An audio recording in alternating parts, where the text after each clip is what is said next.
ہم شہدائے کربلا کو پڑھتے ہیں، جب شہدائے کربلا کی بات سنتے ہیں، جب شہدائے کربلا کا ذکر سنتے ہیں، پڑھنے والا جب پڑھتا ہے تو ان کا ذکر پڑھتے ہوئے، ان کی باتیں پڑھتے ہوئے بے اختیار انسان کی آنکھوں سے آنسو نکل آتے ہیں۔ اور جب ان کا کوئی ذکر سنتا ہے، شہدائے کربلا کا، ان کی قربانیوں کا جب بندہ ذکر سنتا ہے، سن کر بندے کی آنکھوں سے آنسو نکل آتے ہیں اور بندے کا اختیار نہیں اس پر۔ تو حضرت امام حسین رضی اللہ تعالیٰ عنہ، جن کا یہ سارا واقعہ ہے شہدائے کربلا کا، کربلا کے میدان میں وہ سارا منظر آپ نے دیکھا ہے، لیکن آپ کے دل کو اللہ نے کیسی طاقت عطا کی تھی؟ حضرت امام حسین کے دل کو اللہ نے کیسی قوت عطا کی تھی؟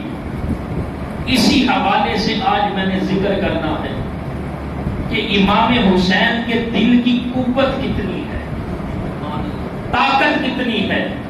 حضرت امام حسین کے دل کو اللہ نے وسعت کتنی عطا کی۔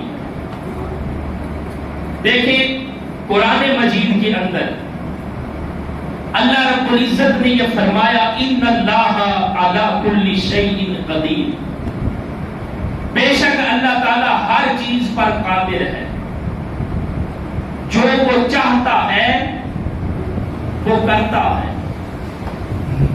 ہر چیز کے اوپر اس رب کی طاقت اور قدرت ہے، لیکن جب ہم دیکھتے ہیں کہ جو چیز ناممکن ہے، جو ہو ہی نہیں سکتی، جب وہ رب چاہتا ہے تو وہ چیز ہو جاتی ہے، اس لیے کہ وہ ہر چیز پر قادر ہے، اس کی قدرت ہے۔ ہر طرف جب بندہ دیکھتا ہے خدا کی قدرت کے جلوے نظر آتے ہیں۔ جو چیز ناممکن ہو وہ رب چاہے تو وہ ممکن ہو جاتی ہے، اس لیے کہ کائنات میں ہر طرف اس کی قدرت ہے، اس کا اختیار ہے۔ اب دوستان محترم، قرآن پاک سے میں 4 مثالیں آپ کو دوں گا، صرف وسعت قلب حسین کو سمجھانے کے لیے۔ ہم یہ جانتے ہیں کہ وہ رب ہر چیز پر قادر ہے۔ پہلی مثال قرآن سے، یہ جو آگ ہے، آگ کا کام کیا ہے؟ جلانا۔ کوئی ایسی چیز نہیں جس کو آپ آگ میں ڈالیں تو آگ اس کو جلائے گا۔ جو چیز آگ میں جائے گی آگ اس کو جلائے گی۔ تو دوستان محترم، جب قرآن کو پڑھتے ہیں، آگ کی اصل تو جلانا ہے، اسی آگ کے اندر جب حضرت ابراہیم علیہ السلام جاتے ہیں تو وہ آگ آپ کو جلاتی نہیں بلکہ گلزار بنتی۔ تو وہ چیز جو ناممکن تھی، آگ کا کام جلانا تھا، جو چیز ناممکن تھی وہ رب نے چاہا تو ممکن ہو گئی، اس لیے کہ وہ ہر چیز پر قادر ہے۔ اور فرمایا قلنا یا نار کونی بردا وسلاما علی ابراہیم، اے آگ ابراہیم علیہ السلام پر ٹھنڈی اور سلامتی والی ہو جائے۔ دوسری مثال قرآن سے، یہ جو چھری ہے اس کا کام کیا ہے؟ کاٹنا۔ کبھی آپ نے دیکھا کہ چھری کے نیچے جو چیز آپ رکھ دیں اور کاٹنے لگے تو وہ کاٹ دیتی ہے، اس لیے کہ اس کا کام ہی کاٹنا۔ اور وہی چھری جب حضرت اسماعیل علیہ السلام کے گلے پر چلائی گئی، 70 بار تیز کر کے چلائی گئی ہے، لیکن اس نے کاٹا نہیں۔ کیوں؟ یہ چیز تو ناممکن تھی، لیکن رب کی قدرت سے وہ ممکن بن گئی ہے اور اس نے کاٹا نہیں۔ اس لیے کہ اس نے اپنی قدرت کو ظاہر کیا. تیسری مثال، جب طوفان آتا ہے، بارشیں سیلاب آتی ہیں، تو یہ سارا کچھ کیا ہے اپنے ساتھ یہ بہا کے لے جاتے ہیں. دیکھیں نا ابھی بلوچستان کے حالات، وہاں پر جب سیلاب آئے ہیں تو گاڑیاں، لوگوں کے جانور، مال، پورے گھر یہ سیلاب کی نظر ہو گئے. تو سیلاب کا کام کیا ہے؟ جو چیز آتی ہے اس کو بہا کے لے جاتا ہے. لیکن جب قرآن پڑھتے ہیں تو اللہ کے نبی حضرت نوح علیہ السلام کا طوفان بھی آیا تھا.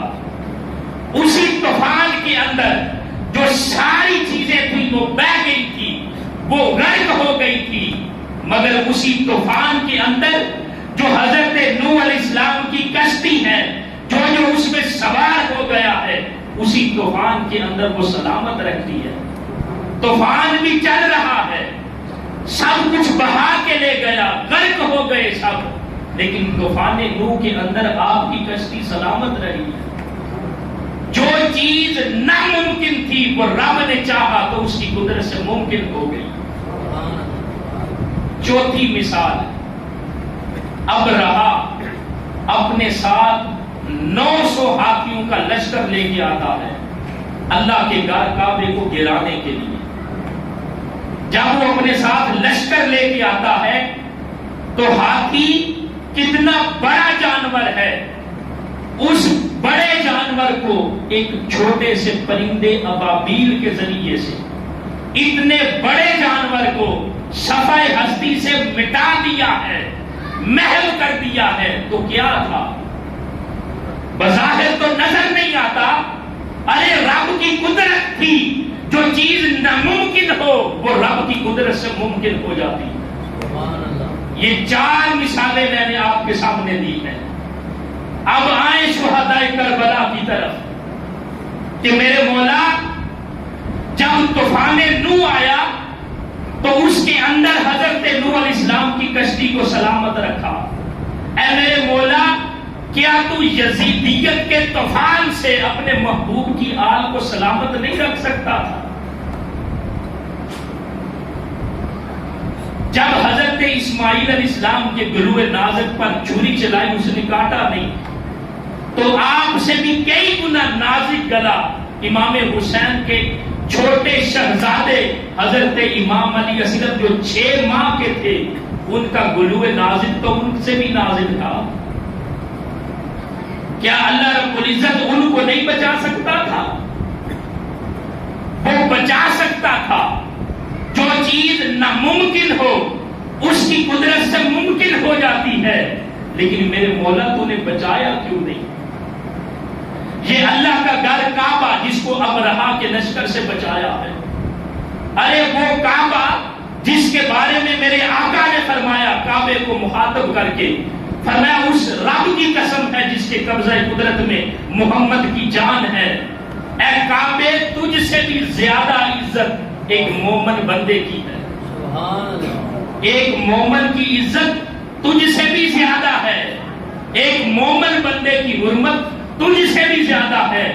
اور شہدائے کربلا تو وہ مقدس ہستیاں ہیں کہ امام حسن اور امام حسین وہ کیسی ہستیاں ہیں جن کو میرے آقا صلی اللہ علیہ وسلم نے ابھی بچپن کے اندر فرما دیا.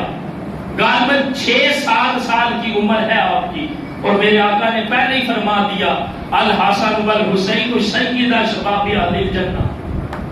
وہ جنتی جوانوں کے سردار ہیں، ابھی چھوٹے ہیں لیکن جنت کا سردار بنا دیا. ایک مومن کی عزت کعبے سے زیادہ ہے، ارے جو جنت کے سردار ہیں ان کی عزت کتنی ہے؟ ان کی عزت پر تو ساری عزتیں قربان ہیں. تو کعبے کو بچایا ہے تو کیا اپنے محبوب کی آل کو وہ بچانے میں قادر نہیں تھا؟ وہاں پر اس کی قدرت کا ظہور نہیں ہو سکتا تھا؟ ہو سکتا تھا، لیکن بچایا کیوں نہیں؟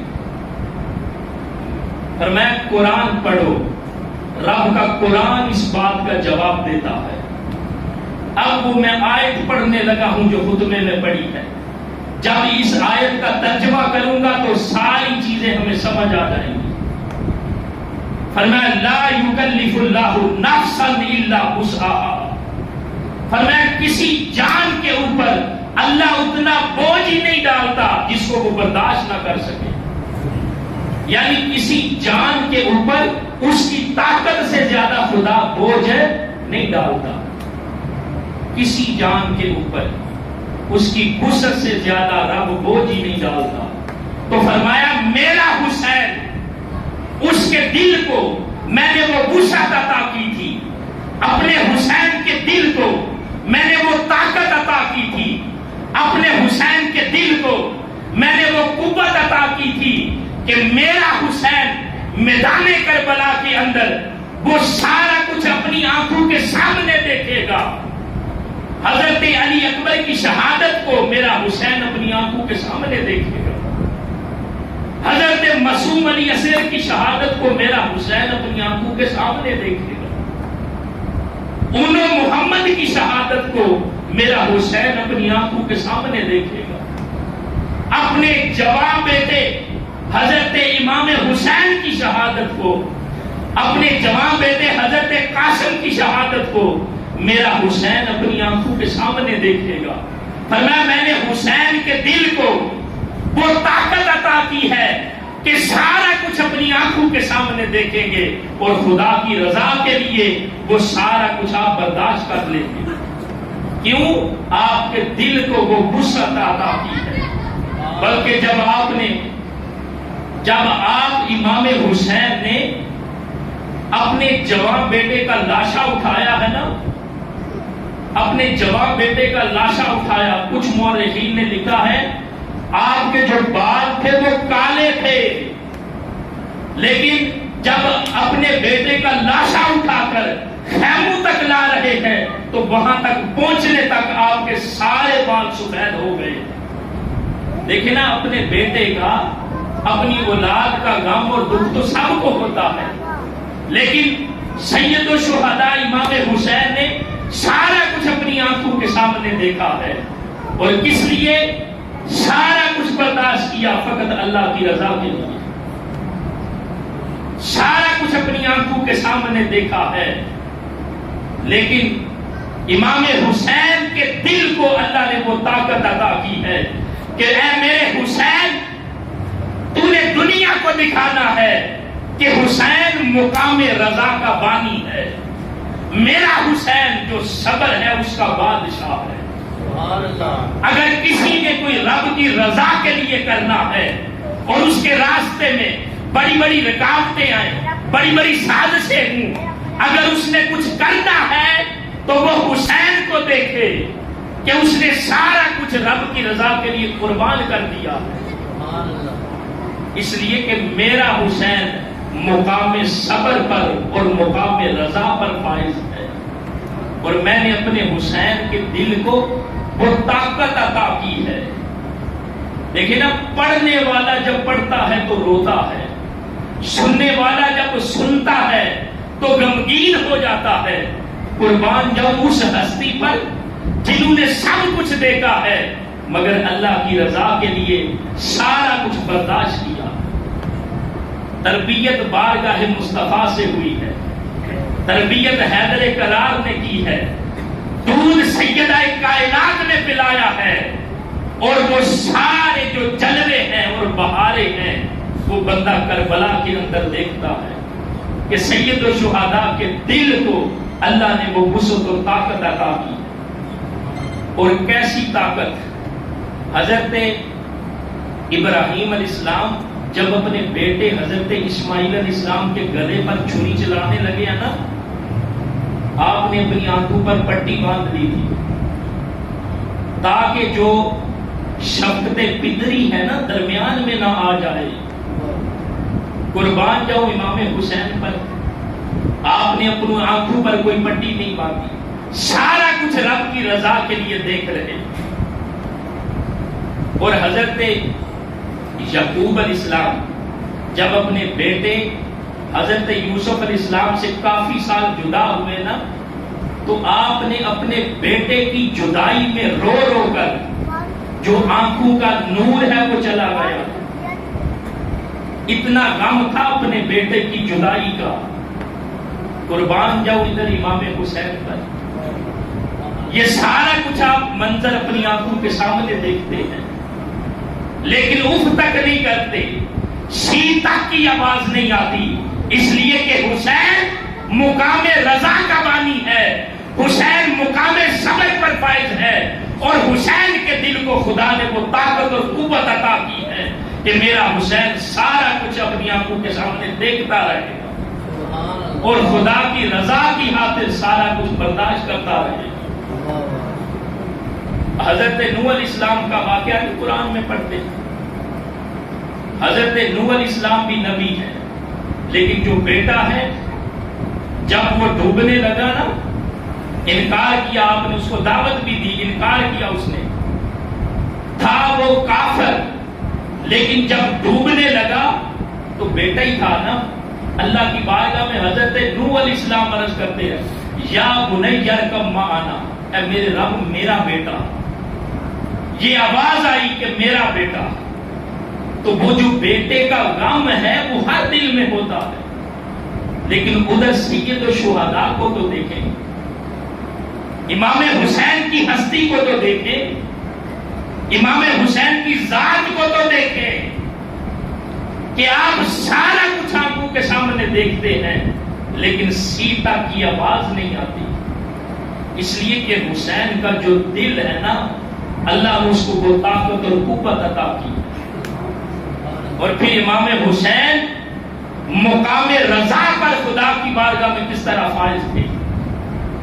آپ کے جسم اقدس پر بڑے زخم لگے نا, تو کسی نے کیا خوب کہا, وہ جو حوصلہ تھا حسین کا, جو امام حسین کو دل کو اللہ نے طاقت عطا کی ہے نا, وہ جو حوصلہ تھا حسین کا, نہ وہ دید ہے نہ وہ شنید ہے. لگے زخم جو جسم پر تو کہا لوگوں یہی عاشقوں کی عید ہے. کہ یہ جو عاشق ہے, جو خدا کی محبت میں جان شہادت نوش کرتے ہیں, وہ سارا کچھ پھر خدا کی راستے میں قربان کرتے ہیں اور اللہ کی بارگاہ میں وہ مقام رضا کے اوپر فائز رہتے ہیں. اور پھر دوستان محترم, امام علی مقام امام حسین کے دل کو اللہ تعالیٰ نے وسعت عطا کی, لیکن آپ اللہ کی بارگاہ میں مقام رضا پر کس طرح فائز ہیں.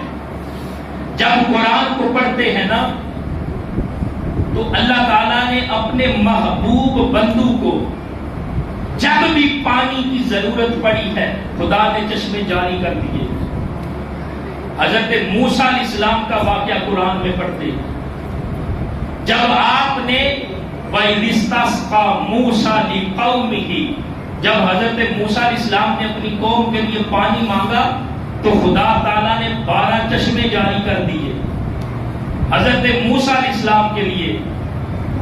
پھر حضرت ایوب علیہ السلام, جو آپ کا جسم اقدس بیماری کا شکار ہوا, آپ کے جسم اقدس سے بیماری کو دور کرنے کے لیے پانی کا چشمے جاری کر دیا.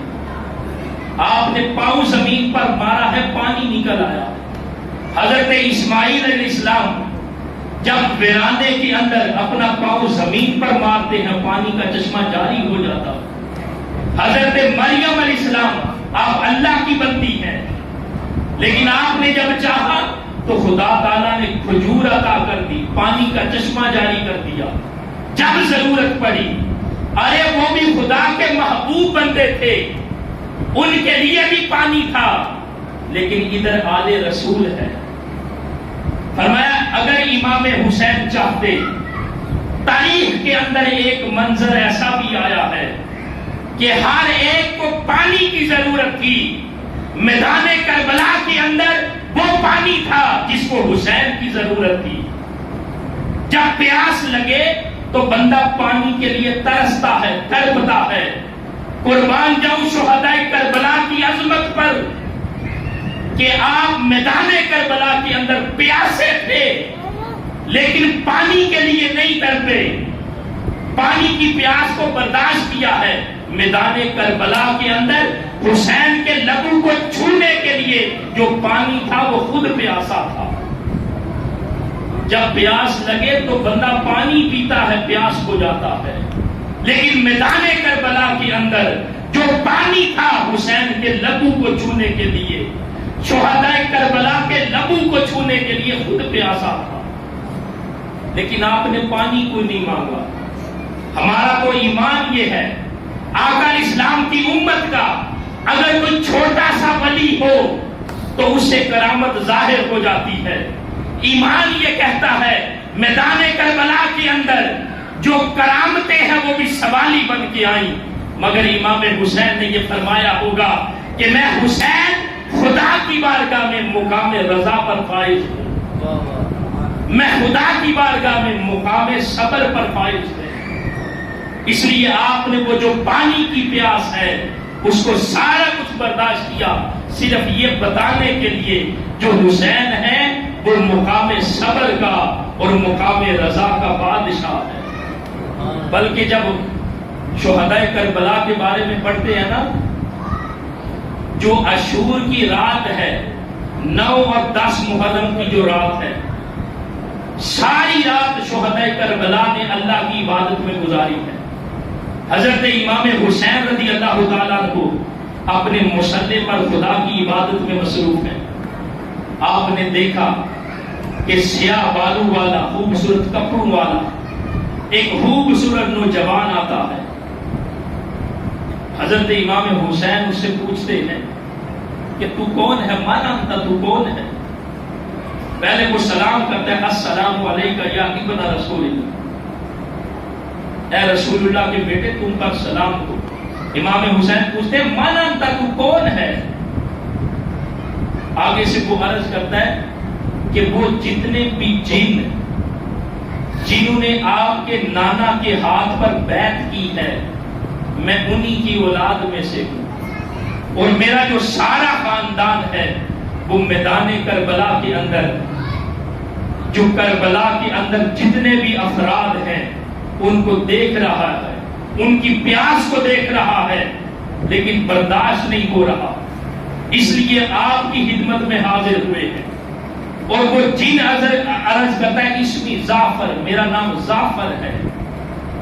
اور عرض کیا کرتا ہے امام حسین کے بارگاہ میں؟ عرض کرتا ہے حضور، حضرت سلیمان علیہ السلام کی بارگاہ میں جن نے عرض کی تھی کہ اگر آپ چاہیں تو آپ کی جو مجلس ہے اس کے برخاست ہونے سے پہلے جو ملکہ بلقیس کا تخت ہے سینکڑوں میل دور وہ آپ کی خدمت میں حاضر کر دیتا. وہ حضرت سلیمان علیہ السلام کی امت سے تھا اور میں تو آپ کے نانا کی امت سے ہوں. اس کو اتنی طاقت عطا کی تھی تو مجھے آپ حکم دیں، میں جو دریائے فرات کا رخ ہے وہ آپ کے خیموں کی طرف موڑ دیتا ہوں. حضرت امام حسین رضی اللہ تعالیٰ کو آپ نے فرمایا تو رخ موڑنا چاہتا ہے، ذرا میری طرف تو دیکھ کہ میں ساقی کوثر کا نواسا ہوں.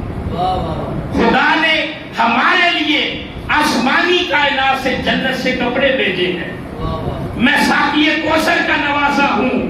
اگر میں شہداء کربلا کے لیے چاہوں تو وہ جو کوثر ہے اس کا جو رخ ہے اس طرح موڑ سکتا ہوں.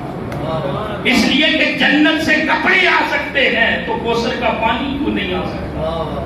لیکن میں یہ سارا کچھ مانگنا نہیں چاہتا، اس لیے کہ میں دنیا کو دکھانا چاہتا ہوں، بتانا چاہتا ہوں کہ لوگوں حسین خدا کی بارگاہ میں مقام رضا پر فائز ہے، حسین خدا کی بارگاہ میں مقام صبر پر فائز ہے. اس لیے دوستان محترم، سید الشہداء امام حسین کربلا کے میدان کے اندر آپ کے جسم اقدس پر سینکڑوں زخم لگتے ہیں، سارا کچھ برداشت کرتے ہیں. کس لیے؟ کس لیے؟ صرف اپنے نانا کے دین کو بچانے کے لیے، صرف اپنے نانا کے دین کو قیامت تک کی نسلوں کے لیے پہنچانے کے لیے، تاکہ جو میرے نانا کی امت ہے اس تک جو دین ہے وہ سلامت پہنچے. یہ سارا کچھ آپ نے میدان کربلا کے اندر برداشت کیا، اور کسی نے کیا خوب کہا کہ قتل حسین اصل میں مرگ یزید ہے۔ سبحان اللہ۔ اسلام زندہ ہوتا ہے ہر کربلا کے بعد۔ دیکھیں نا، جب کوئی درخت لگاتے ہیں، اگر سمجھے کہ وہ بڑا ہو تو اس کو پانی لگانا پڑتا ہے۔ تاجدار کائنات صلی اللہ علیہ وسلم نے جو قیامت تک کے لیے اسلام کا پودا لگایا ہے، ارے اس پودے کے پھلنے اور پھولنے کے لیے جو آبیاری ہے وہ شہداء کربلا کے خون سے ہوئی۔